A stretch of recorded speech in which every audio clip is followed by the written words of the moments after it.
Welcome to the Baskipedia podcast. I'm your host, Mark Hart, and today's guest is Perry Webster of Fullerton College in California. He's a member of the Orange Empire Conference and the CCCAA Community College out here in California. How you doing today, Coach? I'm doing well. Just staying inside, hiding away from the fires and the smoke and the ash, and just excited to talk to you today. Crazy world, right? We've had to deal with COVID, and now going through some fires. What's the landscape right now at Fullerton College? Are the kids on campus, or is it distance learning? It's distance learning. We haven't. I haven't seen any of my guys since March. So we're very restricted right now. Can't meet with them. Can't coach them. Can't do anything really. We meet on Zooms. We discuss. We send out daily workouts.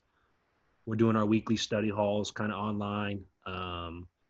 Right now, we're just trying to get these guys to stay focused and bear down on their academics, because that's really the only thing they can control right now. Well, this is going to be your seventh season coming up. Six. Going into my sixth. Six, I'm sorry. And we are, it's okay. You're in the Orange Empire Conference, which last season was a bear. You had Riverside City College, you had Santiago Canyon, yourself, Irvine Valley, Saddleback. A lot of the top Jucos play in your conference. What's it like to compete and coach in that conference day in, day out? It's a great conference to be a part of. First off, just in terms of each athletic department and the support they give their athletic programs, it's a higher level than what's kind of done throughout the state. Each school has SIDs, each school has stats, each school does a good job with the athletic training and their facilities. So, it's the top of the top in terms of conferences in the state of California. As a coach, it's challenging because you got to be ready to play every single night. There's no easy games. There's really tough road games within the conference. There's Hall of Fame coaches. There's different styles of play. You could go to Saddleback and have to win a game in the 40s and 50s, and then the next night or 2 nights later go to Santiago Canyon and have to win a game in the 80s and 90s. You could go to Orange Coast and get pressed for 40 minutes. You go to Cypress and he's got, 85 different plays that he's going to run, or Irvine Valley, so there's a lot of different challenges that come along with it. Your team has to be able to adjust and be able to play different styles. It's you got to find a way to take away other teams' strengths and then force them to deal with your strengths and avoid getting exploited for any of your own weaknesses you may have. Juco sometimes gets a bad rap here in California. I'm a high school coach here in California, Patriot High School, and I try to sit down with my basketball players and say, the stigma usually coaches, it goes D1, D2, NAIA, D3, and Juco. That's it. If people were looking at the tree, but the people that know that it's at times it's D1, Juco, D2, and you've had it roll in the last 5 years. I would say your top 5 Juco up there with the San Franciscos, yourself. East LA has it going right now. Santiago Canyon's picked it up. Yourself. What is it?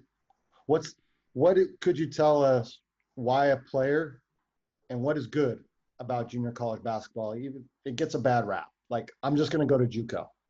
The kid will say that, I'm just going to go to my local Juco, which. Yeah. Yeah, I think that there is that negative stigma about it just because it's not a 4-year school. And a lot of times a kid will go to a JC because he needs he needs to get his academics right. And for whatever reason in today's society or in American society, we look down on people that struggle academically in high school when, that happens. And we don't know what these kids go through and what they're dealing with on a daily basis. So a lot of times, I'll get a kid who's a non-qualifier and I'll be expecting him to really struggle academically on our campus. And I get him and we keep tabs on him and stay on him, and all of a sudden he does a great job. And they're we kind of cover up some of those issues that maybe that kid has as a 15 through 17-year-old, and now he's a 19, 20-year-old, and he's more mature and he understands it better and he does a good job. So there's a lot of reasons for a kid to go JC.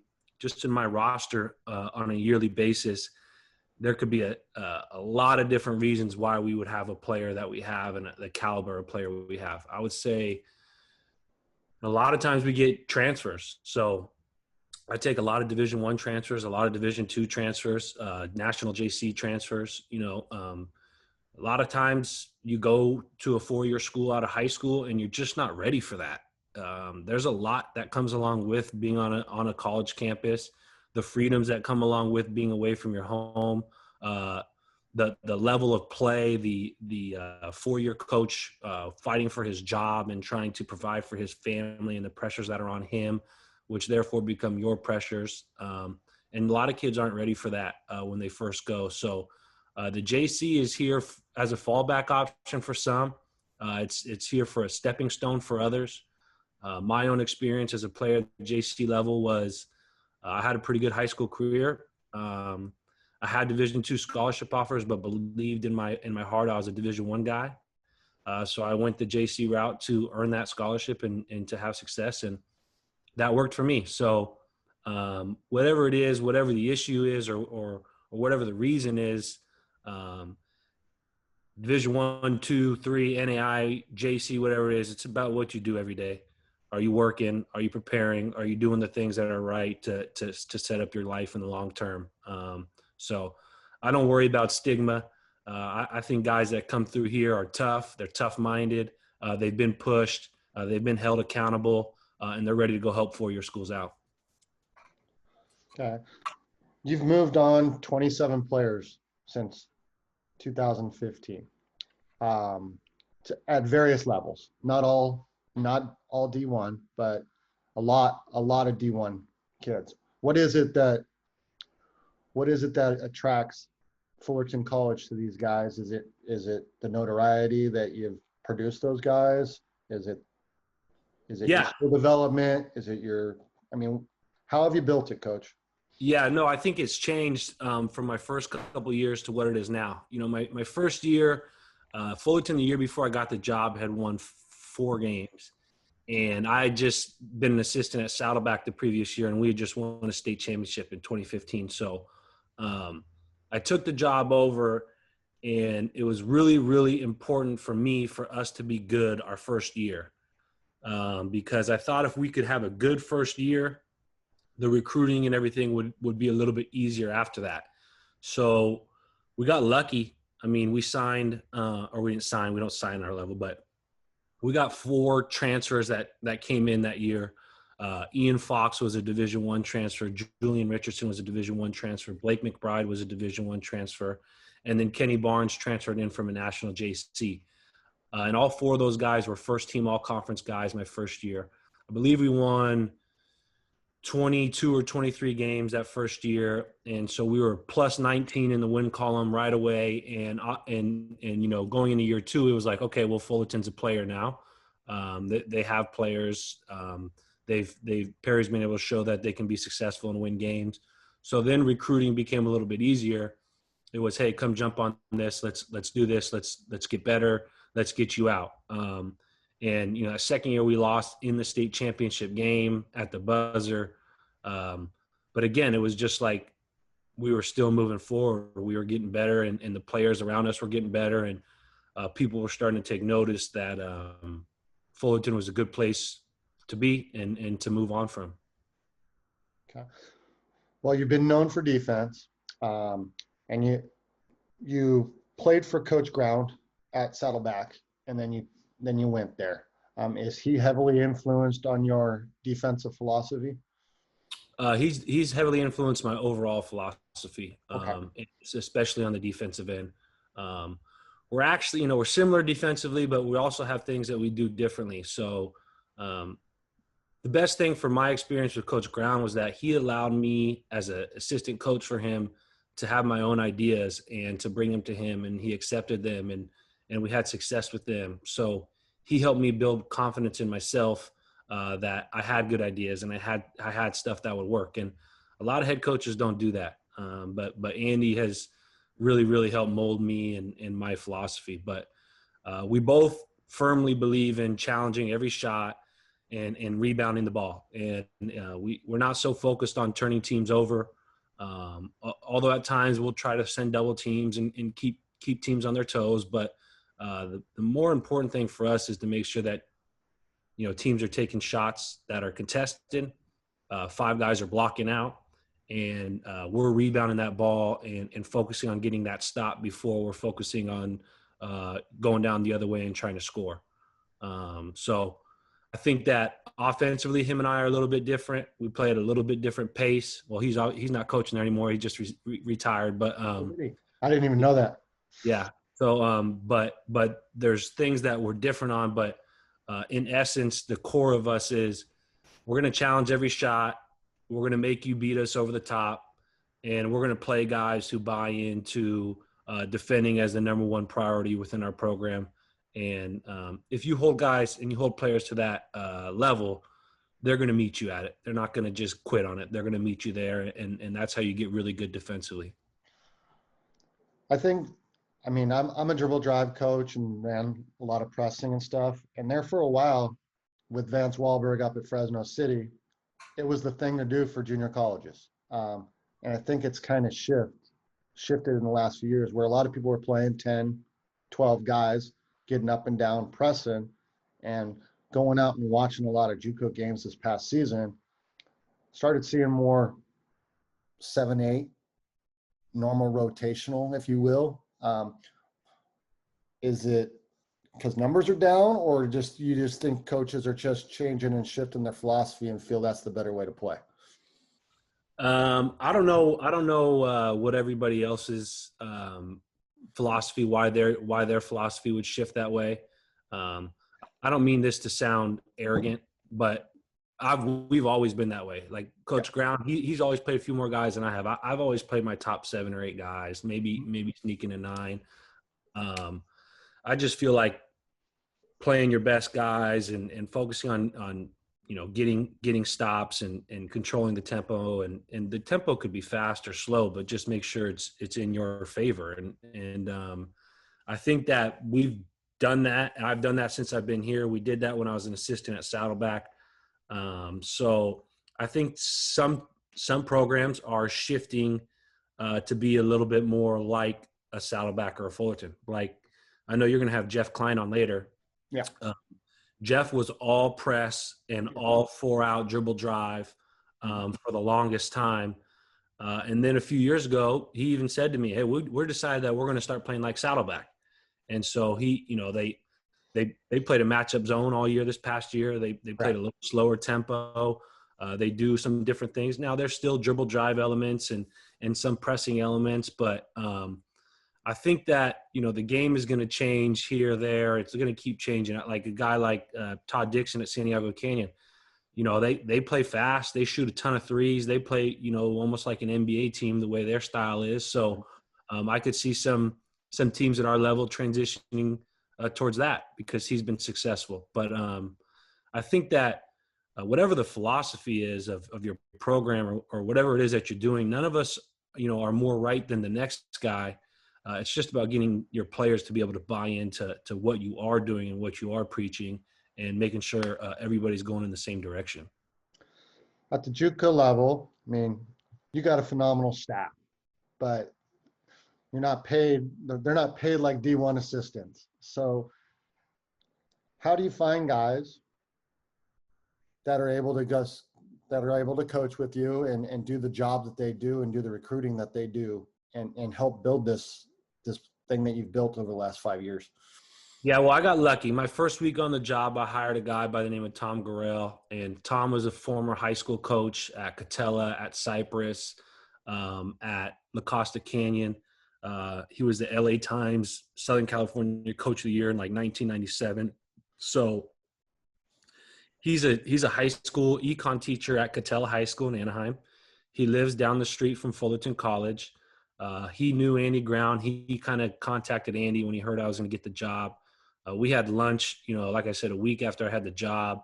I offered him my assistant position right away, and he's been with me ever since. And he's opposite of me, where I'm fiery and competitive and sometimes emotional. He's not that at all. He's very calm, very relaxed, always sees big picture. So I've been very lucky to have him as a mentor on my bench. When I'm going to lose it, when I feel like I'm, it could be at 9:30 at night, on a Thursday, and I could be really frustrated with a practice that day or whatever. I could call Tom, and Tom will talk me off the ledge, and he'll kind of keep me grounded. And then, this past couple of years, we've had Michaela Sal, who played for me at Saddleback and played at Long Beach State, and he's just an otherworldly person. He just works so hard. He just grinds it out with the guys on the academics and grinds it out with them, in the weight room, getting extra work in. Did a lot of the defensive scouts, did most of the defensive scouts for us the past 2 years. So I've been lucky with those guys, but, we had Andrew Bach, who was really, really good assistant coach. We lost him a couple years ago, but the reason we lose these guys is because, like you said, they have to go get jobs and they have to get paid. So I can kind of get them when they're young and kind of try to mold them. And they have to decide. They have to decide if you'd compare it to like a grad assistant type situation. Yeah, they have to decide if they're gonna stick it out. If from my own experience, I spent 3 years as an assistant at Saddleback for Andy, and I got paid like a total over 3 years. I got paid like $10,000. At the time, I did my master's online. I lived at home with my then girlfriend, now wife. I lived with my parents. We just made ends meet barely. I substitute taught at the juvenile hall during the day, and then I'd go to practice. I'd be able to watch all my film during lunch or whatever and prepare. And but I knew you just know when you're young, you got to stick it out and you got to fight through it. And then this Fullerton thing came open, and it couldn't have been a more appealing opportunity for me, knowing that I went to Cal State Fullerton, knowing it's at this level. So young guys have to stick it out. Like, if you're getting into coaching because you want to be rich, well, that's not realistic. It's not going to happen, unless you really get to a high level. So, a head JC coach with full-time, I'm a full-time instructor. I got a killer gig. I got a great life for me in Orange County, but it doesn't happen for everybody. It's not easy. I've been in conversations with assistant coaches that I'm going to hire, that I think I'm going to hire. And a lot of times they come back to wanting to talk to me about money. And I just have to say, I just have to be honest with them. Hey, I have it. I don't have it. And it's not just going to show up magically off of a tree. So if you're coming here for money, you should go somewhere else, because that ain't going to work here. Okay. So thinking about the JUCO in California, have been lots of great coaches. If you had to pick a Mount Rushmore of junior college men's coaches, who would be 4 guys that you'd put up on that? And you probably can't pick 4, and your buddies will be texting you or whatever and say, "Hey man, how'd you leave me off?" or whatever. But who would they be? That's a great question. If we're going to talk historically, there's guys like Tark. Tark is there. Luke wasn't in it very long, but he was in it for 5 years. But a guy like that, Vance Wahlberg, Reggie Morris, Paul Andrew. There's a lot of guys, but I'll give you my 4. It starts with Andy Ground. All right. Andy's done a lot for the game of junior college. Right, Andy won't be texting you. That's a good one. Oh no, he's on that list. He knows. Another current guy that has to be on that list is Justin LeBaugh at San Francisco City. I got a hell of a lot of respect for Justin and all the success that he's had and the players he's gotten out. And when you're really good at the JC level, some people like you, some people don't like you. I really like Justin, and me and him get along pretty well, and so I got a lot of respect for him. So he's up there.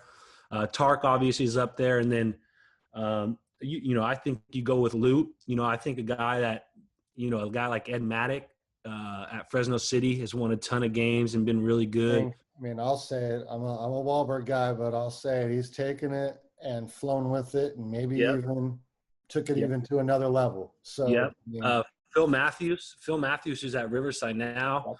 He was dynamite at Ventura College in the early '90s. So there's a lot of guys, but Andy, Justin, Tark, Lute. I'd probably go with those four.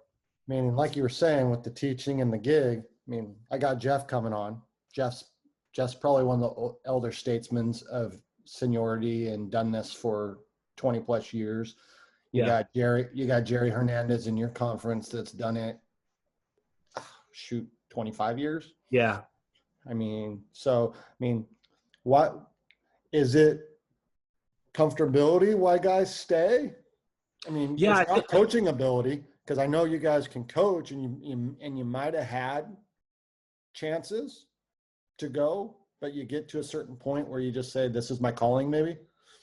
Yeah, I think that for a guy like me who's young, I don't try. I'm not limiting myself to this level. I think that there might be an opportunity for me at some point, but there's no rush, right? Because like you said, there's comfortability and there's security, and in today's world that we're living in right now, COVID-19 and all this, the security that I have and the comfortability that I have in my job for my family is just is really good. I know a lot of Division I coaches, head coaches, assistant coaches that are really, really stressed out right now. And I'm not. I don't have those stressors because I'm comfortable in my job. But I think that it's security. It's you make a good living, you get good benefits, you have job. Once you get that tenure, you have job security.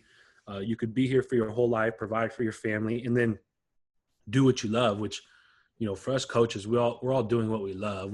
It's not work for us. We get to coach basketball. I mean, what could be better? Going back to your defense here a little bit, are you more a system type of defense where this is the way we defend it, or do you go scouting report based? Yeah, so we're pack line, traditional pack line. Like Tony Bennett at Virginia, they do they do scouting reports, tendencies and stuff, but they pretty much stick to their base defense, and they're going to do, there's pretty much same rotation, same double teams on the block, same things, same way they hedge a screen the same way every time. And it's just amazing how good they are at it. He's just such a good coach. When you watch him, it's incredible. For us, we try to take a lot of those principles, but we try to do a lot of scouting also. We'll do more switching of screens. We'll change ball screen coverages from game to game, half to half, personnel to personnel. We don't guard everything the same. I watch a lot of NBA, especially right now, and NBA is scouting report defense. The Lakers, you watch the Lakers and how they're playing Houston right now defensively. There's not any way that they're going to play, Denver or Clippers if they see one of those teams next. Like, they're changing from series to series and game to game. And so for us, I think that we are pack line. We have our base. We always know our guys always know what our base is. So, if there's a screw up, if there's a rotational screw up, I don't even have to really coach it. Like, our guys already know. They could look at me right when it happens and raise their hand, hey, that's my fault. But we also will adjust from game to game on how we'll guard different guys, and like to double team in certain situations, force guys to bad shots, force guys to their weak hands, load up on one guy on one side of the floor. So we'll adjust. We put a lot of time into scouting. We scout 5, 6, 7 games of an opponent. We run numbers. We run analytics. We see where guys are getting their shots. Percentages of what guys are making. So like, a normal coach would just look at, okay, I'm 18 games into the season. Joe Schmo on the other team is shooting 40% from three, right? So, God, this guy's a big-time three-point shooter. But then we'll deviate from that, and we'll say, okay, well, let's see his stats from the 8 best teams that they played and the 8 teams that play the same style of defense as us. Oh, his 40% dropped down to 23%. Okay. So he's making threes and blowout wins, and he's making threes against opponents that aren't guarding him the right way. And so, like, you know, we try to really use numbers. My assistant coaches really help with that. We run things through and we pay attention to them, and it works for us. Yeah, you guys have been really phenomenal the last few years. Last year was a tough year.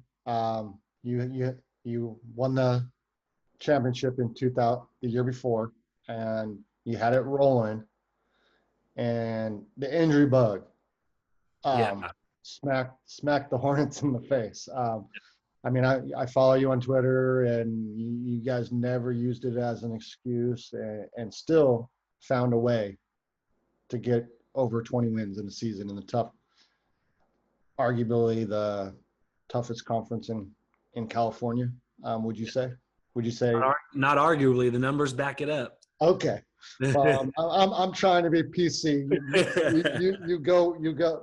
So I agree with you. But when I have maybe Ed Maddock or other guys out there, or San Francisco or whoever out, maybe if I get those guys to come on the podcast, love to have those guys. Those guys, like you said, phenomenal, tough-minded, program building coaches. I mean, Ed's joke is there's nobody that's stronger on the basketball team than Ed. Like, you probably know that. No one's going to outlift Ed Maddock. So, no doubt.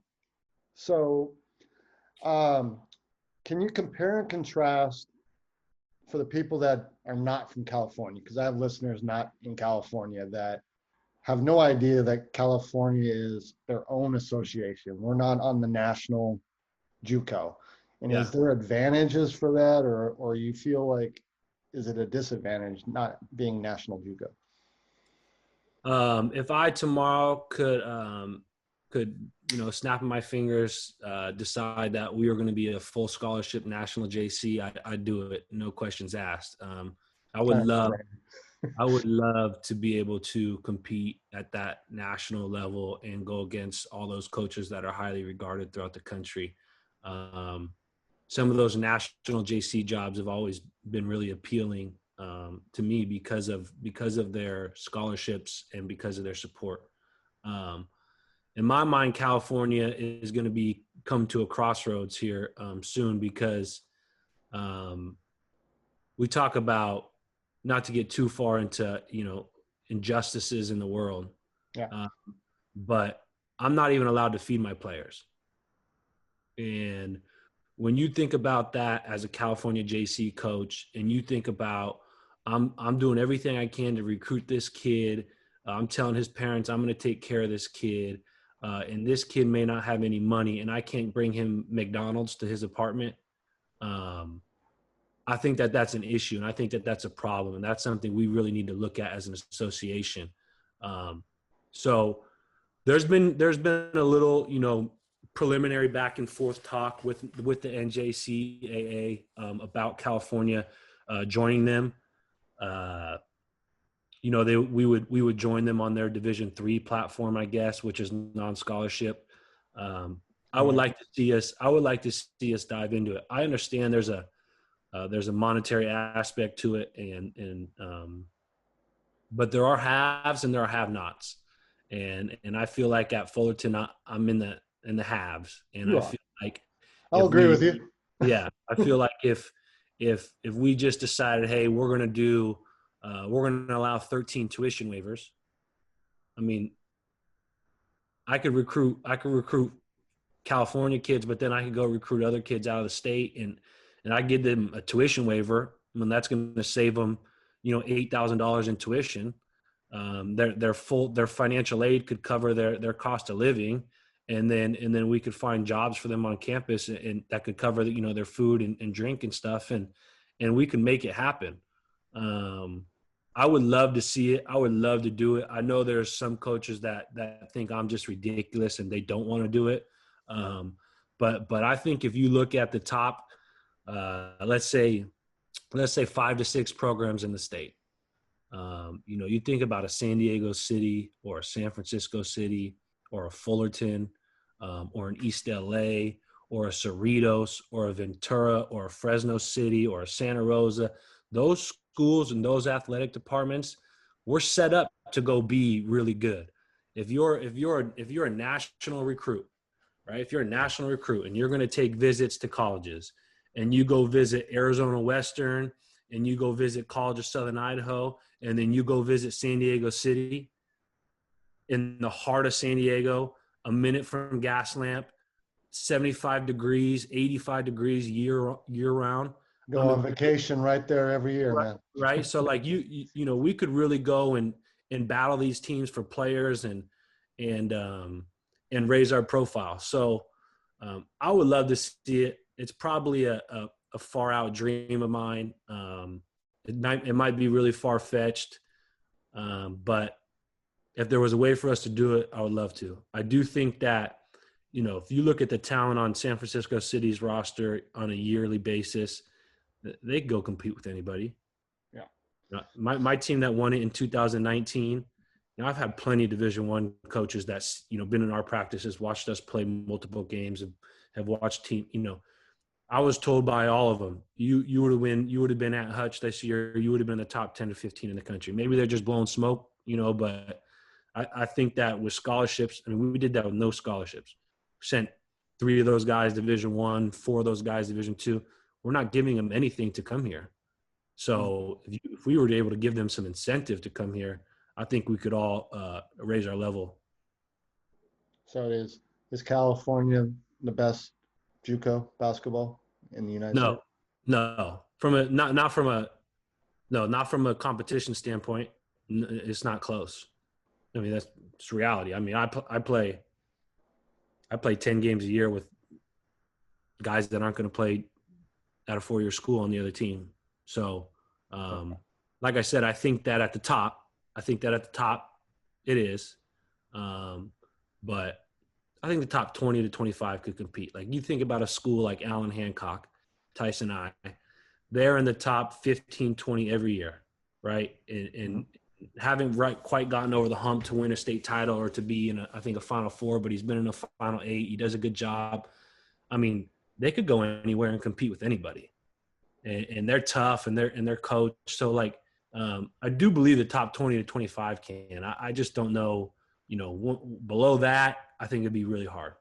Do you think with 2021 coming with East LA filming, Last Chance U came on East LA's campus last year, and do you think that will open the eyes for national recruits to come, even though you don't have those advantages, to come out here to see the level of basketball out here in California?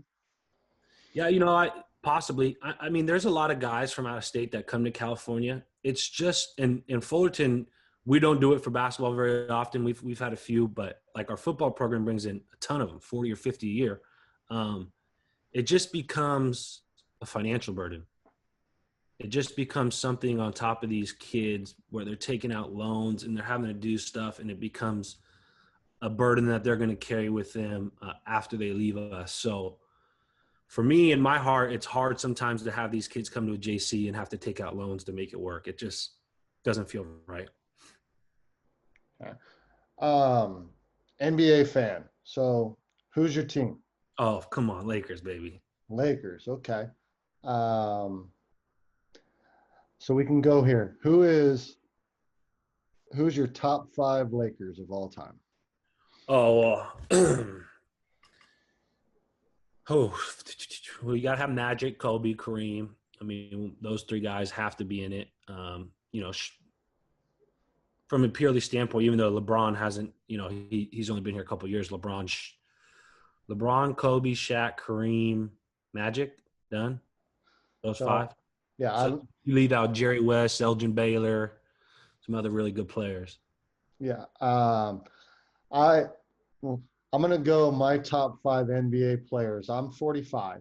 So Okay. The way I do this question is you have to have seen them on TV play, like why you've been alive, not on a grainy YouTube video or something like fair. that. Yeah, so here's my 5 guys, and I say, go beat me. And Mine is Magic, Michael, LeBron, Larry, and Kareem. Oh, I think I beat you. Who are you going to beat me with? LeBron, Kevin Durant, Kawhi Leonard, Michael Jordan, Shaquille O'Neal. Okay. Come on, KD and Kawhi are different animals. KD's a scorer. They're both amazing players. Yeah. So basically, you're kicking Magic off, you're kicking Larry off the island, and you're kicking Kareem. Yeah, Kareem or Shaq. I'm 32. Yeah. So You didn't get to see him, so I didn't get to see Kareem live. so that's fair. So Yeah. you're more modern. Yeah, but You didn't get to really. I mean, you got to see Magic and Larry a little bit. Yeah, I got to see Magic a little bit when he kind of came back, and Larry a little bit. I would say, Kareem. My dad is a basketball buff, and he got me into the game. And he'll say Lou Alcindor, the best college player he ever saw. Bill Walton second. Obviously Kareem is Lou, and I blow people's minds because everybody says it's the GOATs between Michael and LeBron is the debate all the time. Oh yeah, no, you gotta throw Kareem in there. My GOATs. If you go longevity of a whole career, like you throw in high school, college, and the NBA, Yeah, I don't think there's even a debate who it is. No doubt. My thing is why Kareem doesn't enter the conversation is he doesn't sell shoes. Yeah, and it's kind of a bias towards a big guy, but I mean, has there ever been a more unstoppable shot? Has there ever been a more unstoppable player? I don't think there has been. I mean, they changed the rules in college. Guy couldn't dunk. Yeah. I mean there's all the different rules that have been changed. The hand check rule for Jordan, the hack-a-shack, but nothing that really affected how you can actually choose to score. He couldn't. They said no dunking. And on top of it is he won. He won at all levels. He won in college. He won in the pros. I mean, that's got to be the deal, for anybody is how much you win. Yeah, he was winning. I think he won one with the Lakers at like 39. Yeah, still somewhat of a focal point. Yeah, pretty easy. I mean, yeah, I agree with some KD, and you had LeBron, KD, and Kawhi, right? Is that who you said? And then Shaq is your center, and who was the fifth one? Michael. Okay. You had to throw in the arguably the GOAT. So yeah, Shaq for me is the most dominant big guy I've ever seen. I never saw Wilt, but people tell me that Wilt would just destroy Shaq, and I just say, no way. I just say, do you guys know how big Shaq is? And nobody would destroy him. Like Shaq, you listen to the TNT guys, right? And when Charles was saying that James Harden is the best one-on-one player ever, ISO player or individual one-on-one player, and Shaq laughed at him. He's like, stop it. He looked at him and he goes, it's me. Yeah. And Charles turns back and goes, Kareem would have busted your butt with the stop hook. So, I mean, Kareem, because he's slender, but him blocking shots with his elbow, like at the rim. And I got to see a shell of Kareem. I didn't get to see prime. Yeah. Prime, like young Kareem. Like, I mean, I was 5 years old when they won it in 1980 when Magic lined up as center. Yeah. So, what do you feel about the COVID situation and your guys' season getting pushed? Is it going to be a factor? Are you just happy that they had a plan? What was your feelings? You're going to get me in trouble. I don't think our plan's very good. I don't think that we have a very good plan. There's not very much transparency. There's not very much conversation. We're all in the dark. And I know that's how it is kind of for everybody throughout the country, because we're kind of trying to wait and see Mhm. what happens with this virus and what happens with everything. But so far we've been pushed back. We're going to start at the beginning of February. We'll start practices in January. We're only going to play a 20-game season. We're not going to have a state playoff. Oh, geez. So I didn't know that part. yeah, I mean, even if the best case scenario, we still wouldn't have any of that. So, I just wish that, I really, the most important thing to me is just everybody's health. And like like you were talking about earlier, California community colleges stay in their job. The coaches stay in their jobs for a long time, but we're not just basketball, softball, baseball, football, everything. So if you start throwing teams together and you start playing and you start having this, and we don't have any plan for testing, we don't have any plan for isolating, and you start having coaches that are 55 plus, 60 plus, that are still full-time tenured professors, still doing their job. Maybe a guy's diabetic, or maybe he's this or that. It scares the hell out of me for us to be putting people in a situation that could, end their life. And I'm not trying to be a fear monger. I'm not trying to be like that at all. I just I watch how everybody else is doing it. I pay close attention to how professional sports are doing it, how Division I sports are doing it, how some of the Division II, III, NAIA schools may be trying to do it. And I pay attention to what public health directors and doctors say. And if we don't have testing and we don't have isolating and contact tracing, then we're just rolling the ball out there. And to me, that doesn't feel right in my gut. Well, we got ours. CIF came up with the plan, Yeah. and we're one of the few associations, I believe, in the whole United States that came up with a plan where it didn't decrease the schedule. It decreased the number of days, but they're allowing us to play. Yeah. And we're not tipping off till March. And typically, I mean, for Juco, if you're recruiting one of our players or whatever, you know about them, but maybe you're not getting out to see us until like the last week of league or playoff start because of your guys' schedule. Do you think that'll help you with recruiting, or do you like it that you'll be able to maybe see you'll be done pretty much, and we're just starting? Yeah. I think it's, I really like to see the players in their high school setting. Typically in like April or May, I'd be able to go see them in the AAU setting. And a lot of the AAU programs do a really good job, but some don't. And, the reffing and the scheduling and everything in the AAU kind of gets watered down. So it's hard sometimes to get a clear evaluation. It's easier for me when I watch a high school game with fans in the stands and 32 minutes on the clock, shot clock, team concepts, team defense. That's always a better way for me to do my evaluation.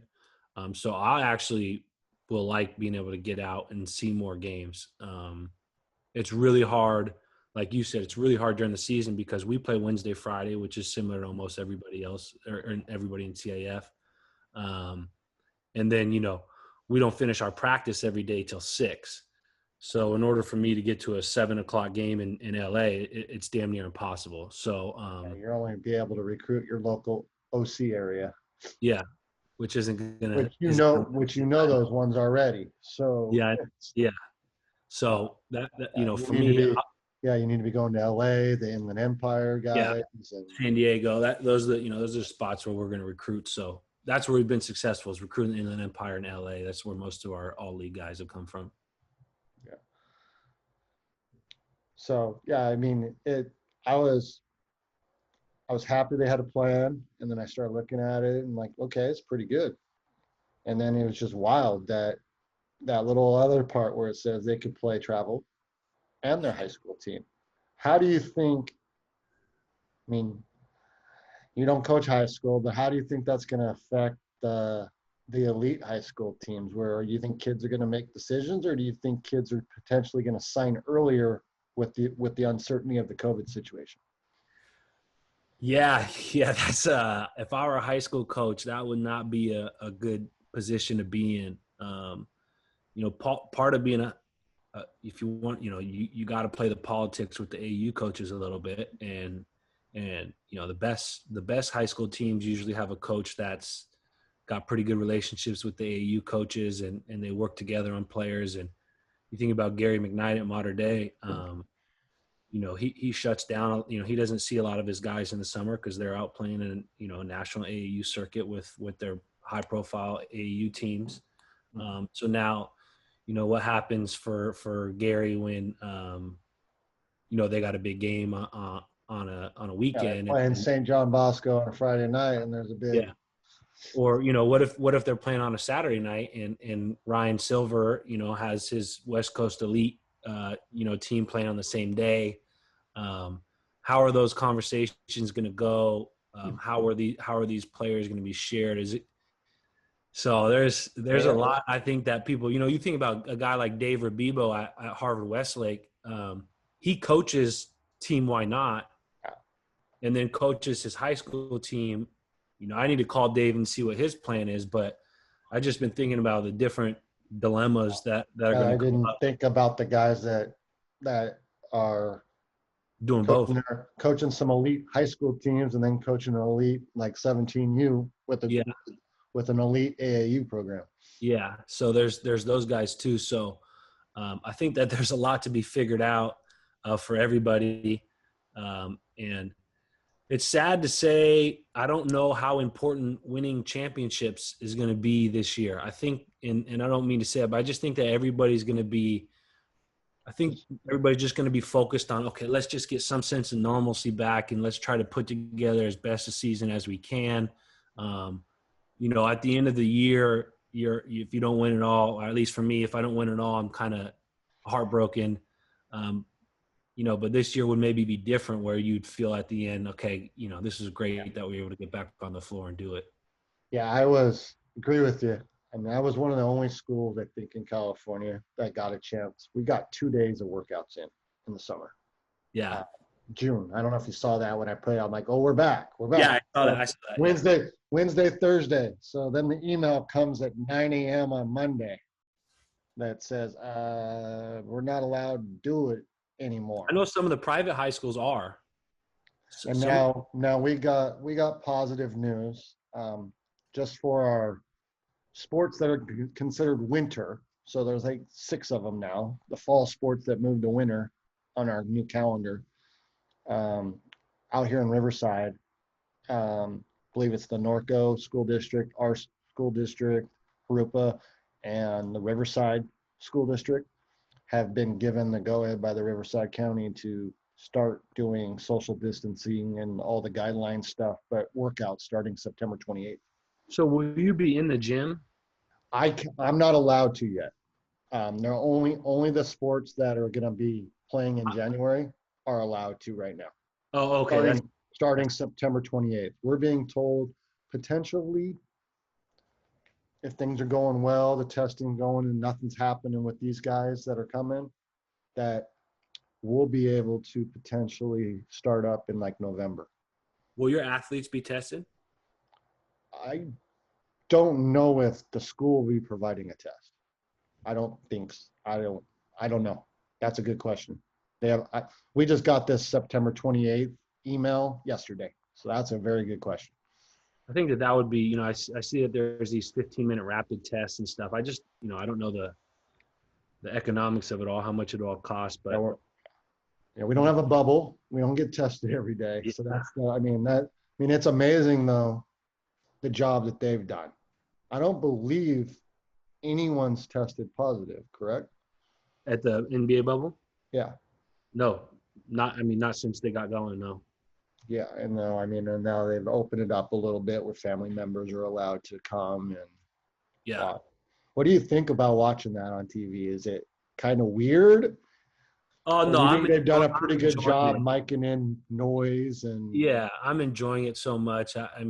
with all that time that we had where we had no sports. I'm a sports junkie, so it's not just basketball for me. I like watching baseball. I like watching football. My wife even convinces me sometimes to watch soccer. She's a soccer coach at Cal State Fullerton, but Okay. so I'm a sports junkie. So once baseball started coming back on, I was fired up, and then watching the basketball. I mean, it's 5-on-5 on a regular size court. I don't care if the fans are virtual. I don't need to see them. I think it's been great, and I think that the level of the play has been really good. I think that guys are not traveling, so they're well rested. They're not out, at 2 a.m. doing anything. They're in the bubble, and there's just not that much they can get into. So, I mean, if you watch LeBron the other night and you watch him flying around blocking shots, I mean, he looks he looks pretty impressive. I mean, he looks really impressive. Yeah, Perry, if you've ever heard me on any of these things, I'll say it out here. If people want to debate the Kobe LeBron thing, I'm probably one of the few California guys that's going to give LeBron the over Kobe. Well, you're talking to a guy that agrees with you. So, wow, we got two in the same room. Well, I was the point guard, and I was an assist guy, and as great as Kobe was, he wasn't necessarily the best assist guy. Yeah, I mean, my debate is usually this, and I don't know, maybe I'm wrong, but if you take all-around basketball skills and be able to guard 5 positions, all-around basketball, I think LeBron. I don't think you could say anyone's better. No. I mean, I'm not going to say he's the greatest basketball player ever. I mean, that you can't really say that until someone's career is over anyways. So, yeah. I mean, even if you did Mount Rushmore right now, I don't know if you put LeBron on there because he's still playing. Well, I think too, in terms of like, if you're a coach, having guys with versatility is just, you want to recruit. It's so important. And the positionless. Yeah. He's so versatile. He could just do everything on the floor. Not that Kobe couldn't, but he's just a little bit bigger, a little bit stronger. So he doesn't have a position. He's technically, I mean, you want to be real, he's a point guard. Yeah. Oh yeah. He's a point guard. Yeah. He's ball handler. I don't know if you've heard me do this one. My comparison of him is he's Magic Johnson in his prime with Michael Jordan athleticism inside Karl Malone's body. So those are 3 pretty dang good players, right? So yeah. I mean, we didn't even mention the mailman in some of our stuff. So it'd be and not mentioning what a tremendous leader he seems to be, and how much his teammates respect him and everything. I get it. It's the hype, the narcissist sometimes of some of the stuff he does, but I mean, I didn't be honest with you. I didn't like when he left Cleveland to Miami. I didn't really like that, but I grew to take my glasses off and not do that LeBron villainization and the decision and all the stuff. So I mean, I'm excited. Hopefully they wrap it up today. Yeah. Clippers do their job. And the only sad part is it's not in Staples Center. Yeah. Like, we've never seen it.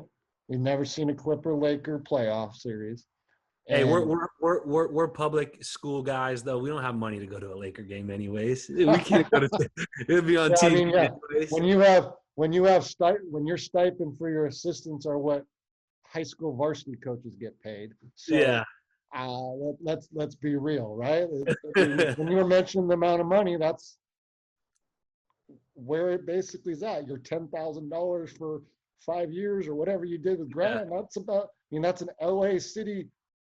That's an LA section head coach, $2,000 a year right there. I mean, we don't do it. I mean, we don't do it for the money. No. I mean, people think we do. We don't. We enjoy competition, and I'm not gonna say who it is. I talked to a junior college coach, and I'm gonna get a chuckle out of this.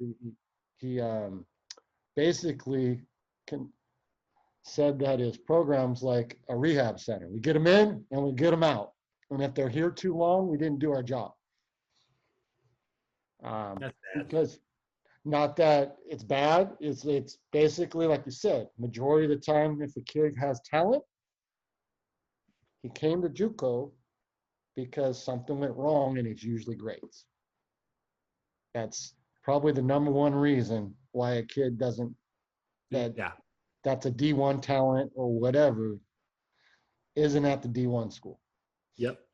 Um, so Lakers are going to win it, or is the Western Conference going to win it? Is it going to be the Lakers? Whoever wins the Lakers Clippers series, is that who's winning the championship?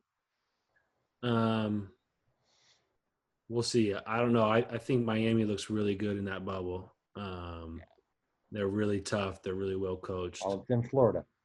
It's in Florida, and yeah, I don't know. I think that there's a lot of hype being played on Laker Clippers and all that, but then, sometimes you could lose focus or be worn down at the end of it. But it's amazing. Yeah, it's amazing to me how bad the Lakers look in game ones. Oh yeah. And then it's almost like the LeBron feel you out. Okay, this is what you're doing, and the adjustments, like you said, no more bigs, no more Howard, no more JaVale McGee. Switch everything, double, take the ball out of. Yep. I think Vogel deserves a lot more credit than he gets. I think he's done a really, really good job. I mean, look, when he was with Indiana, who did he have to beat? Yeah. Was it the Boston? Wasn't it the good Boston teams? Yeah. He's been good. He's good, and he's good defensive coach.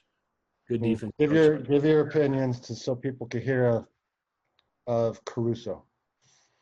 Oh, I love Caruso. I think Your guy. Is he your favorite Laker right now? No, I don't know. I like Caruso. I think he does. He makes every defensive assignment, every defensive rotation. He does a good job. He's tough. He's a total team guy. I will say that he makes some stupid offensive decisions sometimes that just drive me nuts because he shouldn't be doing that. He shouldn't be trying to force action too much. But I love Caruso. I love LeBron. I think Anthony Davis is just superhuman. I want him to get more dog in him, man.